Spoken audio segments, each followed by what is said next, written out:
Entonces, ¿qué es lo que me preocupa? No me preocupa que unos crean que la Tierra es plana, sino que los otros crean que la Tierra es redonda. Uno no puede creer que la Tierra es redonda, uno tiene que saberlo. El pensamiento mítico fundamentalista que la investigadora de arte colombiana Julia Buenaventura somete a escrutinio crítico nos sirve como punto de partida para explorar las aguas aparentemente tranquilas del debate en las humanidades respecto a una dicotomía asentada en la epistemología desde la segunda modernidad e incluso más atrás. Esto es el mito versus la ciencia. Buenaventura expone las contradicciones de teorías conspirativas como el terraplanismo y su vínculo con el fascismo, una ideología que busca imponer su versión de la verdad por encima de los consensos científicos establecidos durante siglos de modernidad en Occidente.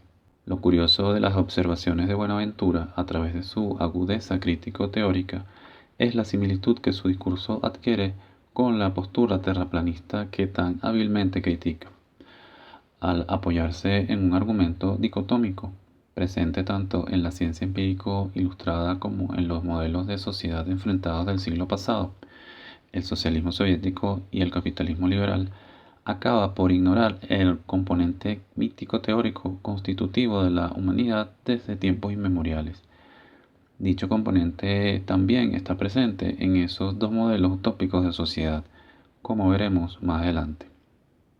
A lo largo de su exposición, Buenaventura no reconoce el componente ideológico inherente en la ciencia empírico-deductiva, misma que se puede hallar en la adherencia a culto, como sucede en el caso que ella critica, oponiéndole la visión mágico-mítica basada en la creencia o la fe.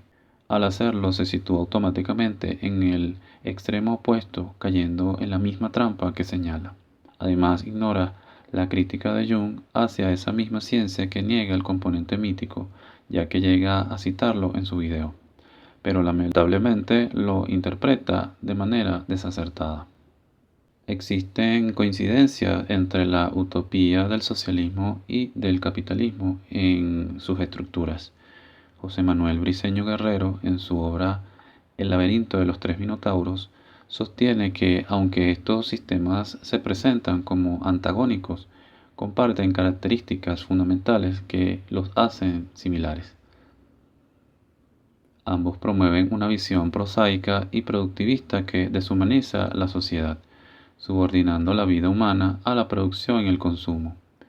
Esto lo vemos en su caracterización de las élites criollas en América, es decir, los mantuanos o españoles nacidos en América, como es el caso de las grandes familias hacendadas y sus aspiraciones provenientes de la segunda modernidad europeo ilustrada o lo que llama Europa segunda, dueños del discurso europeo segundo.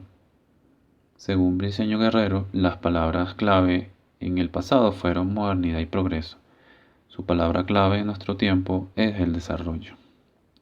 Briceño Guerrero también señala que tanto el socialismo soviético o del mercado en el capitalismo comparten una misma lógica de poder y alienación. Sugiere que la decadencia de Europa, por ejemplo, no proviene de sus logros científicos o su estructura estatal, sino de la pérdida de su vínculo con lo mítico, es decir, con los dioses o Dios, lo que ha llevado a que el sujeto moderno sea dominado por sus propias producciones, tanto en el capitalismo como en el socialismo real.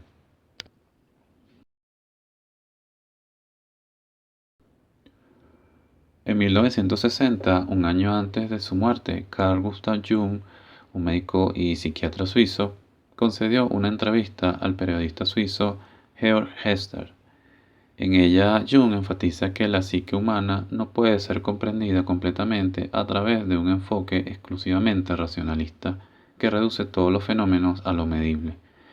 Este tema es recurrente en su obra, donde argumenta que el reduccionismo cientificista moderno e ilustrado ignora la realidad de la experiencia subjetiva y los aspectos más profundos de la psique, como los mitos y los arquetipos. Un año antes de su muerte, en entrevista con la BBC de Londres, se le preguntó si creía en Dios, a lo que Jung respondió: yo no creo, yo sé.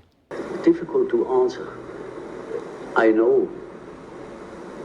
I don't need to believe. I know.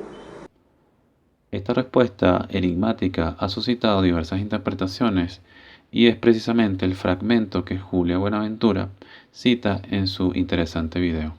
En aquella famosa entrevista, Georg Hepster le pregunta a Jung sobre la frase que lo recibió aquel día ubicada en el pórtico de la casa del psiquiatra.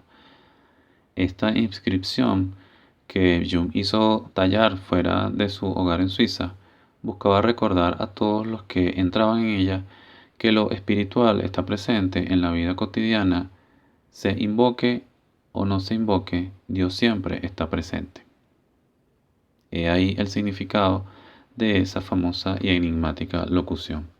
La frase proviene, dice en la entrevista Jung, del oráculo de Delfos, en la antigua Grecia, e inmediatamente procede a explicar y expandir aquella respuesta dada un año antes a la BBC. Según Jung, los seres humanos tenemos una predisposición casi genética a incorporar una dimensión mítica en nuestra vida cotidiana. Casualmente, esta misma postura la sostiene un filósofo alemán que nada tiene que ver con la teoría del suizo. Franz Hinkelamer explica que es desde la dimensión existencial cotidiana donde se pueden observar a través del habla común los aspectos que hacen visible el equívoco de la perfección que se da en la abstracción que hacemos, por ejemplo, al dar la hora de llegada a un destino determinado. Al pretender precisión en horas que son de naturaleza abstracta, la separamos de la contingencia mundana. ¿A qué hora llegarás a tal lugar? Respondemos, por ejemplo, dice Hinkelamer, a las 2 p.m., asumiendo que todo transcurrirá sin problemas e inconvenientes. No obstante, esa respuesta omite la consideración de eventos inesperados que podrían alterar el tiempo estimado, como accidentes o desastres naturales, etc. Al decir 2 horas, abstraemos la posibilidad de que algo salga mal, como el retraso por situaciones y variables reales que es imposible controlar, incluyendo la muerte o inclusive otras eventualidades. Pero enseguida se asume lo inesperado o contingente con un si Dios quiere, Dios mediante, u otra expresión que no es restrictiva a lo religioso, que puede ser incluso con suerte o normalmente. En la entrevista que ya hemos comentado, el psiquiatra suizo llega a unas conclusiones muy similares a las expresadas por el filósofo alemán.